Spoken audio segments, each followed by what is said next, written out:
everybody, and welcome back to my channel. The channel is called Our Silver Moments, and my name is Colleen. And today I'm going to bring you it might be the most unpopular video that I've ever made. But I hope that some of you will be excited to try it and venture out there and do something new. Today we are going to make for dinner liver and onions with mashed potatoes and vegetables. So if you think that you don't like liver, I think maybe as we age our taste buds change and it may be something that you would enjoy now. Liver is also one of those things that's not terribly expensive, so this might be the time to give it another chance. And I have been asked to do this video, and it's my pleasure because we do love liver at our house. I will be right back after this and we'll get started sauteing the onions.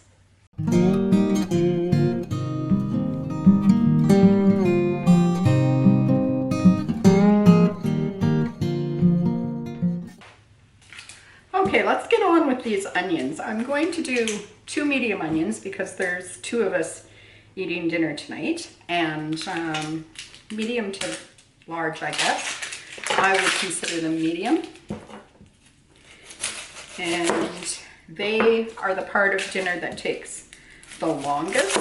So I'm going to get them into the frying pan and onto the stove so that they can start to sweat down. You want these to be caramelized, so this will be the first part of dinner that we work on.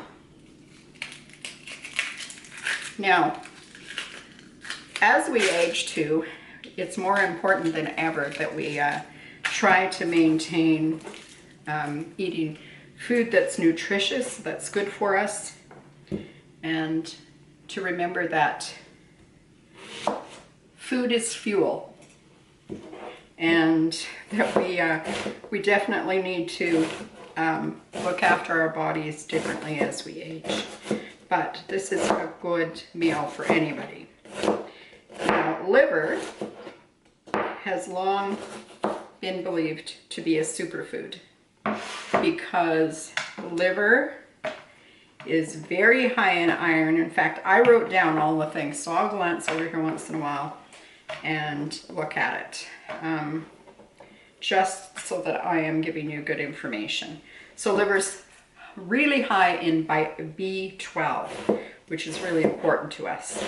It's also high in iron and vitamins A, E, D, vitamin K2, and of course vitamin E is really good for heart health as well as for women going through menopause. And it's high in folic acid, it's high in potassium, omega-3, copper, zinc, and vitamin C. So one of the reasons that some people say that they don't eat liver is because liver on an animal or on a person is a filter, and they don't want to consume all the toxins. Well, that isn't how the liver works. The liver actually stores the nutrients, not the toxins. It filters out or gets rid of the toxins that we might find in food. And so it's important for us to keep fueling the liver, as it is the center machine of our bodies that keeps filtering out all the toxins. And it actually, it doesn't store toxins, it neutralizes toxins. So we definitely should be trying to consume some liver. Now, one of the reasons that I found that most people say they don't enjoy liver is because of the texture. And it does have a bit of a different texture. If it's not cooked correctly, it can have a really grainy texture to it, which is kind of off-putting. And I think that the best way to, I wish I could think of something to compare it to, but liver really has its own mouthfeel. And the reason that lots of people don't care for it is because that it gets overcooked, and as a result of being overcooked, then it gets grainy. So we don't cook it very long in our house. We cook it until it's just cooked through, and that's it. And then out of the pan it comes. So we cook it on a lower temperature. Just cook it probably 3 minutes on the first side, if that, and 2 minutes on the second side, and then out of the pan it goes. So I'll show you that process as we move along. I've got the onions in the pan. I'm going to move the pan to the stove and get it started with about 2 or 3 tablespoons of oil in the bottom, and on medium heat, and we'll get that going, and we'll come back and get the potatoes going next, because they are the next thing that will take the most amount of time. As I said previously, the liver doesn't take much time if you're cooking it correctly. Now I have some red potatoes here, and I am not even going to use up all of the red potatoes because we, again, there's just the 2 of us for dinner tonight, and so I am going to just peel these with a knife, which is my preferred way to peel potatoes. Some people are very confident with a potato peeler, and I do use it for things like carrots, but I prefer a knife, and I know I can't be the only one that uses a knife to peel potatoes. It used to make my dad crazy that my mom used a knife to peel potatoes, because he always thought she wasted too much. So that's entirely up to you and how you feel about it. Like I said, if you've got a certain comfort level with your potato peeler, then by all means use that. Now potatoes these potatoes are going to be mashed, because part of the sweating down of the onions that I'm going to do is that I'm going to make gravy using the onions. And today I'm going to cheat. I am going to use a brown gravy mix over my onions to give them that gravy, rather than making gravy from scratch. Most people who make onion gravy from scratch to make liver and onions do so by cooking the liver beforehand, and then putting the liver into a frying pan that has beef broth in it or something along that line, and they boil the liver until the beef broth has been flavored by the liver, and then they thicken it with the flour mixture, like a roux. What I find with doing it that way is that now you have fried the liver and you've boiled the liver, and it all of a sudden it might be tender, but it's grainy. And that's what we're trying to avoid by cooking it separately, is we're trying to avoid that. Some people also will then, after they've taken it out of the frying pan, and they put the liver pieces into a oven-safe dish, and they pour the gravy over top of it, and then they put it into the oven for 45 minutes. So I feel like that's just definitely overcooking the meat, and that if we're going to take a good cut of meat like liver, which is so healthy for us, then we boil out all the nutrition. That doesn't make sense to me, and so that's not how we do it. I'm just about done. This is going to be the last of the potatoes here. I'm going to stir the onions in the pan, and I'm going to rinse these potatoes and get them set onto the stove so that they can get to cooking. And then I will make the flour dip for the liver, and then I'll get the liver out and we'll have a discussion about what the liver should look like. Now, in the frying pan on the stove, I have the onions sweating down. I would say that they're probably 15 minutes away from being ready. And I have the potatoes turned on the stove, which once they come to a boil, that'll be about 15 minutes as well. So, you know, it doesn't take an awful lot of time. And I'm going to I've put 1 cup of flour onto this dinner plate. And this is what we're going to use to dredge our liver in. And to that flour, because the chances of us using all that amount of flour are pretty slim, so I'm going to over season it.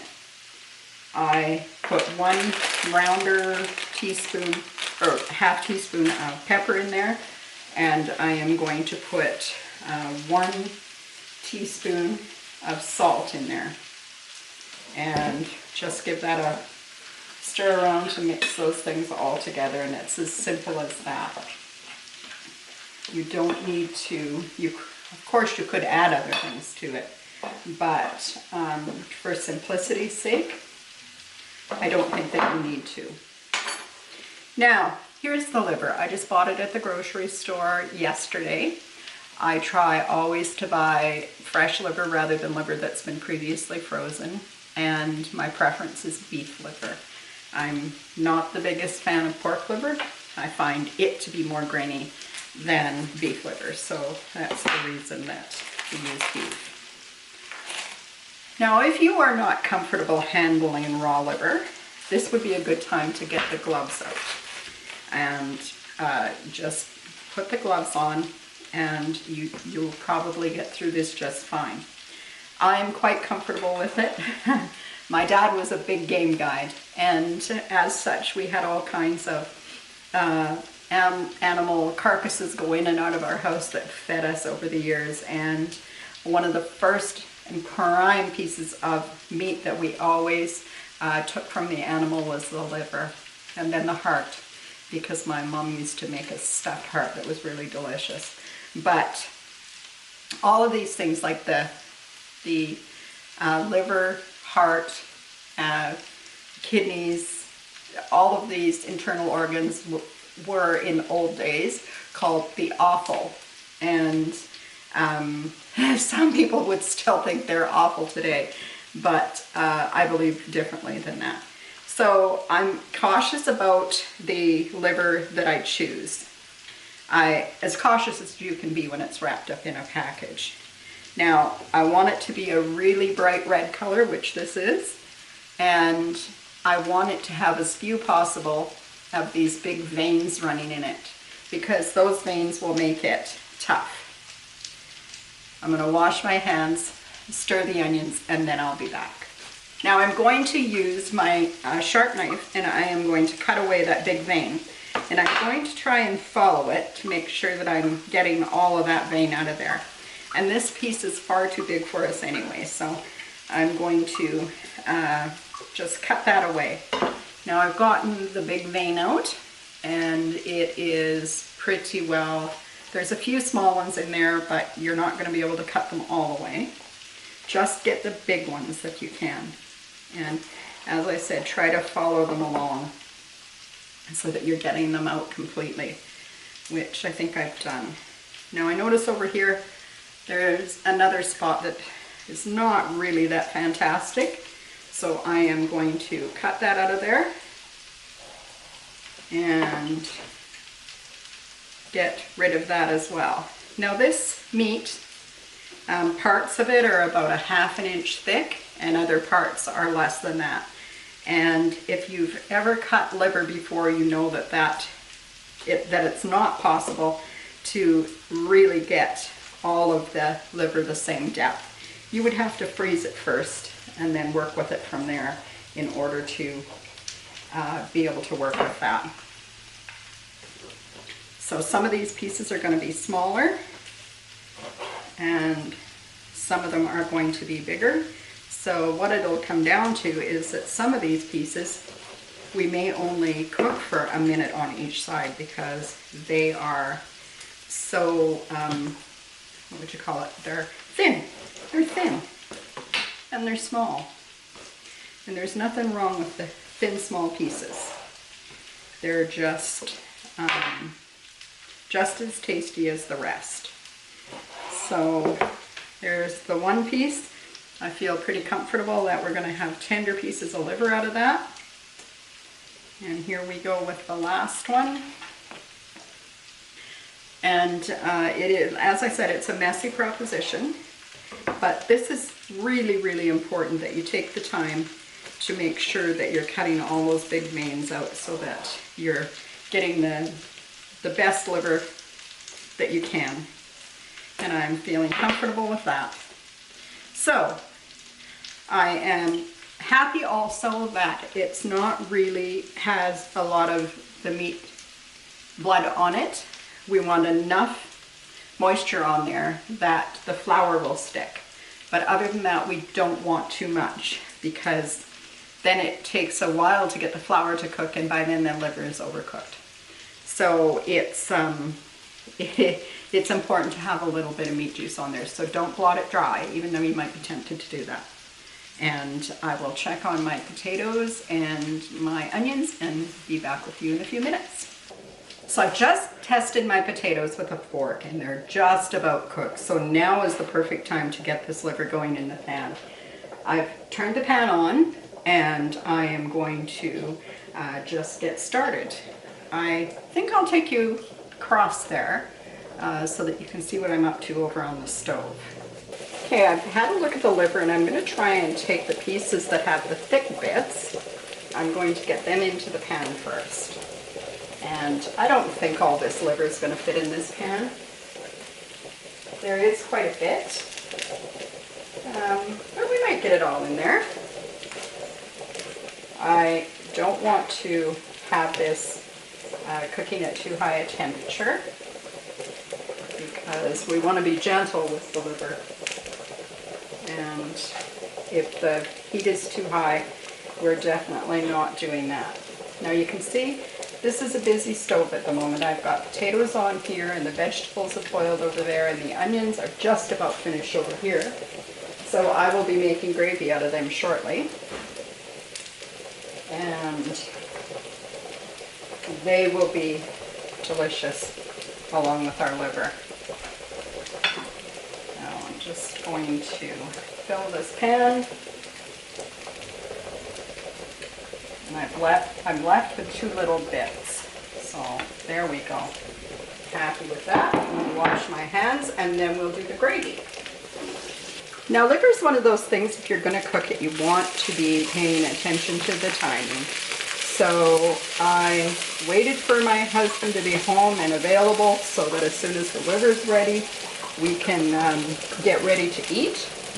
Because it's not one of those things that, you know, keeps particularly well. So I've got a cup of water here and I'm just going to mix in brown gravy mix. And then it's going to go into the onion mixture. And that's what we'll be making our gravy from. And just going to give it a good whisk. Now this will cook up really quick. I hope you're noticing the liver in the pan, that it's on a pretty quick fry. I might just turn that down just a little bit because I don't want it to cook quite that quickly. And maybe move some of that around in the pan. So in goes the gravy mix. Now if you had an onion gravy, that would be ideal to put in here. But I just had turkey and brown gravy. And I'm not afraid to cheat and use gravy from a packet. That's kind of, you know, a real life situation for a lot of people. And sometimes you need to take these shortcuts in order to be able to get a meal on quick. So there we go. I'm pretty happy with that. And I'm going to shut this off. I will keep giving it stirs so that I don't let it scorch while I go over there and turn that liver down. It's going a little quick here. Now, I'll get a fork and we'll move that liver. I don't know if you can see or not, but I hope you can, that the heavy part of the liver should be turned to the middle of the pan where it's going to get the most heat. And the thinner part should be more to the outside of the pan. It'll be a little cooler out there. Now when you can see, like this piece right here, I hope that you can see what's going on. This piece right here, I can see that in the middle of the liver, there are little spots that are trying to bubble up. That generally will let you know that the liver is cooked at least halfway through. I would leave it just a minute beyond that, not more than that, because you definitely don't want to overcook it. Let's stir the onions. If they start to get a little dry, you may want to add a little more moisture to them. And just keep that gravy nice and loose while you're cooking the liver up. Now, if you had already drained your potatoes, you could keep some of your potato water back and add it in there as well. And that would be good, but my potatoes are still boiling. I'm going to shut them off right now. Make sure I'm getting the right burner and get those shut off. And I'll get those drained. We'll keep watching that liver. Now, most of the flour is gone from this piece, so I'm going to turn that over. And you'll see that it's just lightly browned. These two pieces here have a ways to go yet. But I have two other small pieces in here that I'm flipping at this point too. I'm trying to do this all in real time so that you have an idea that it doesn't have to take a long time to put a homemade meal on the table. Now I'm just going to dish this up so that we can get ready and have dinner. I'm going to start by dishing up a dish for my husband and give that over to him, and by the time he's taken his dinner, then the thicker liver will be ready to eat. I mashed up the potatoes and I added a bit of butter to them, but not too much because we're going to pile the onion gravy onto the top. I'm going to add a bit of frozen vegetables, and I know that we've talked about this before, that frozen vegetables are a really good option and often an inexpensive option because the vegetables are picked at their peak in order to be frozen for our dishes. And there you go, folks. That's what's for dinner tonight at our house. This is beef liver with onion gravy, mashed potatoes, and some frozen vegetables. It's the Italian medley from Green Giant. And I don't know what's for dinner at your house tonight, but I do hope that if you're not familiar with liver, that this will maybe interest you to give it a try. It's super good for us, and it's something that's more inexpensive to eat for sure if you're interested in staying in the beef family. So folks, I will talk to you again soon, and until next time, take care everybody. Bye-bye.